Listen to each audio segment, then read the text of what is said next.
I remember standing out in my front yard with my family watching these three saucer-shaped UFOs fly above us, flitting around, and then taking off at incredible speed.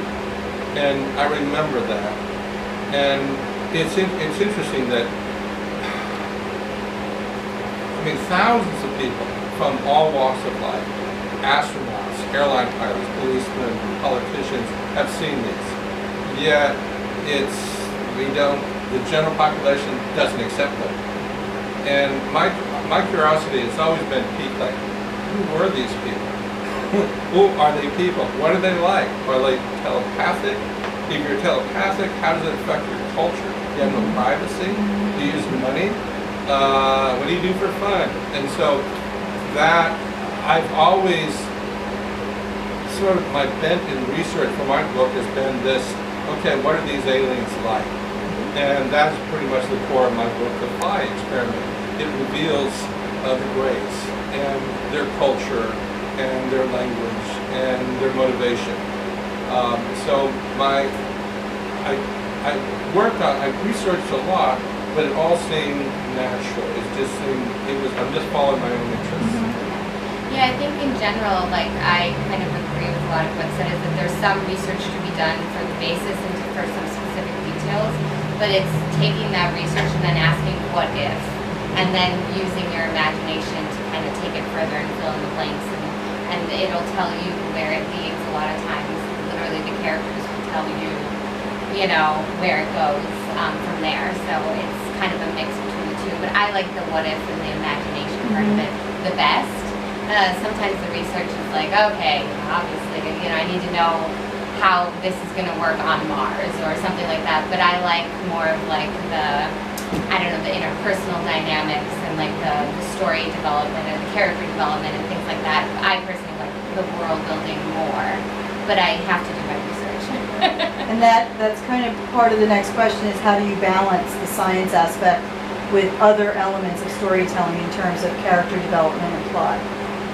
Yeah, I think it's more important to tell a good story than it to be like scientifically accurate, personally. But I mean, you don't want it to be too implausible, and you know, sometimes you're like a beta reader is somebody who will read your book before it comes out, and they'll tell you, I didn't buy that because of this, this, and this in real science.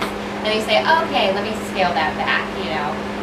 But I personally like to just tell a good story rather than it being super scientific, personally. Yeah, without personal interaction, without a good character, without conflict, without those peaks of emotional peaks, and those, you don't have a very interesting story. Yeah. That's the most important part. Quite frankly, if there isn't romance, there's not a story. I like you. Yeah. And then you're crossing, Many. you know, it reminds me of Diana Gabaldon's Outlander, because, you know, 20 plus years ago it was put out as a romance, but it's also science fiction, and it's also history and historical fiction and all these, you know, warfare. It's moved around the bookstore over the last 20-some years. So, you know, we have to pigeonhole books to put them up on Amazon or to put them in other bookstores. You'll notice we don't have genres in our bookstore. But you really touch on other aspects of the human condition, whether it's science fiction or labeled romance. So we have a question from Mary Halma. She asked for you to discuss marketing strategies for self-published authors and ways to get their books into bookstores outside of their home state.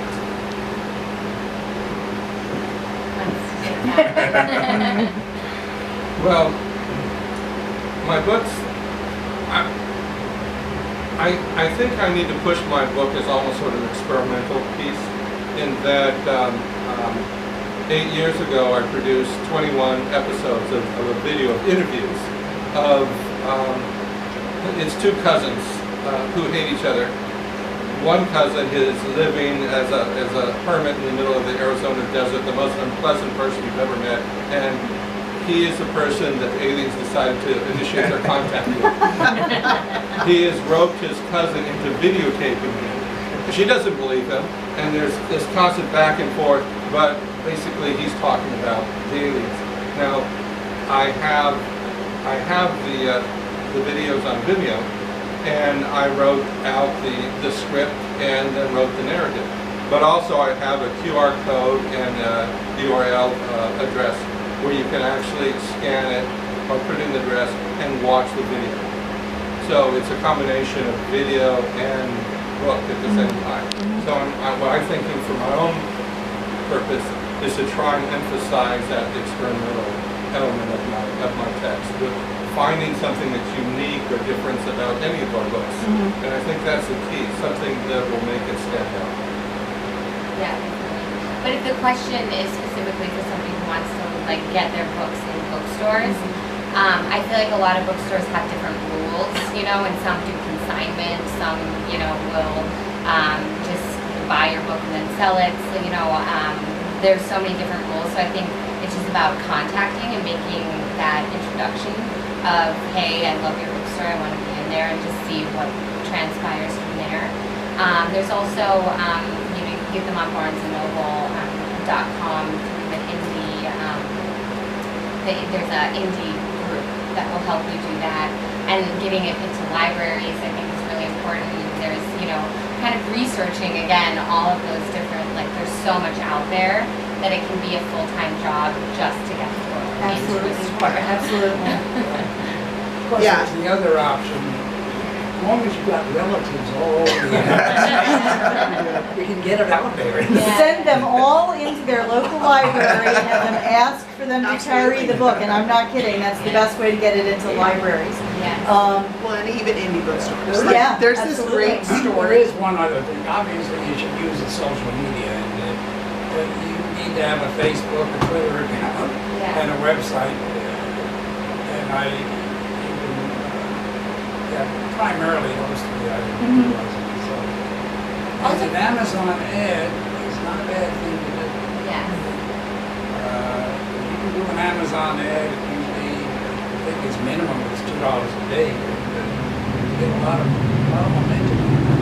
And if you've ever gone to Amazon, where you're seeing the Amazon ad is, as you scroll down from the book you're looking at, you'll see a row of books that says, oh, if you like this, maybe you'll like this. Well, you want to be on that road. Yeah. Also, there's, for children's books specifically, there's something called AR, which is like a scale that students can get points for reading a book that's a part of the AR list. So you can submit your book to be on that list, which I think will then help you get through the, you know, children's and like maybe like schools, libraries, things like that.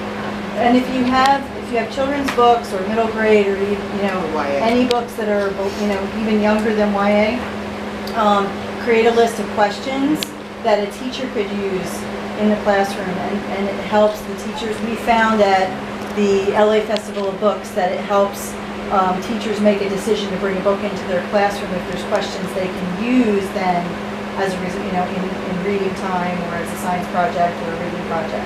So that's helpful too. Yeah, I've made a teacher's guide for 2 of the books. And so if a teacher brings it in, they have they can do assignments and worksheets based on things I put together.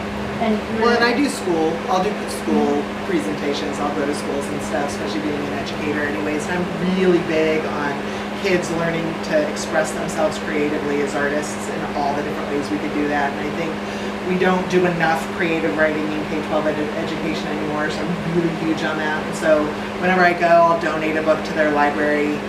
From that leads to people asking for my book in places. So I'm super, super generous with my time, with my paperback books, especially when it comes to education, and I feel like that's helped a lot. That's led to things like going to Salt Lake and being at Comic-Con with some friends, and that leads to more of my books getting sold in Utah, because that's where that one was, or in New York, because that's where I was for that one. And I do a lot of speaking in the nonfiction world that I live in, and so I kind of tag on whenever I can. If I'm doing a trip for that, I'll tag on something related to my fiction if I can, and that's another way to do it. So And being a hybrid author helps. If I can do it throw out a locally. plug for one of our favorite charities as far as authors are concerned, Reading is Fundamental, huge program, so important. It is an organization that gets books into the hands of children who would not own their own book if it were not for RIF. And every dollar that we save them is another dollar towards books they can spend. So any author that has middle school or younger books can go to their local chapter and donate copies of their books, which means they can buy in more books. And they also have a RIF author program where you can be in the local binder and they can contact you to come into the schools. So that's another great way for middle school books down to early readers and even younger to get more books on their shelves and to support reading programs. So, open question to the panel. What advice do you have to someone interested in writing science fiction? Focus on the story and master your craft. It all starts with the story. Now you, I think you should really plan to love what you're doing, because marketing, you know, what we were just talking about, marketing is become so consuming. Once you've written your material, to actually get it into the hands of readers is so consuming that unless you really love what you're doing and really love the story you've written, you're going to have a hard time putting in the amount of effort to do the marketing, to get the word out, to let people know about your story. And I'll give advice to the very beginning of the idea of like just to start writing is like the hardest part, to be honest. People always think like, oh my God, you know, first sentence of the first page, what am I going to say? It's got to be perfect, and it doesn't. You can always rewrite it. And I love outlines. I swear by outlines. I actually won't look at that blank first page until I have an outline. So outlining and just doing is kind of the best way to start. Is anybody here a pantser instead of a plotter? I say I'm halfway, because I will have a general outline, very general outline of the book, and I know how it's going to end, and I know some points I want to hit. But as I'm writing, I find that the characters sometimes take me in other directions. Or you get walk-ons, right? Yes. People show up. But so do you all generally outline your story before you write? Loosely. Loosely? Yes. Yes? Not at all. Not at all. There we go, a pantser. By the seat of his pants.